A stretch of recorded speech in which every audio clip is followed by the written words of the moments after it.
Ini monumen Polwan atau monumen polisi wanita yang terletak di simpang stasiun atau di pertigaan Jalan Jenderal Sudirman dan Jalan Muhammad Syafii, Kota Bukit Tinggi.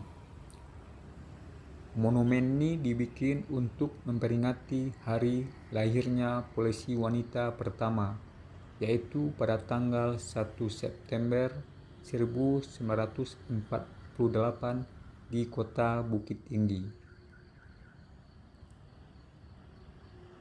Jadi, Kota Bukit Tinggi adalah kota tempat lahirnya Polwan atau polisi wanita.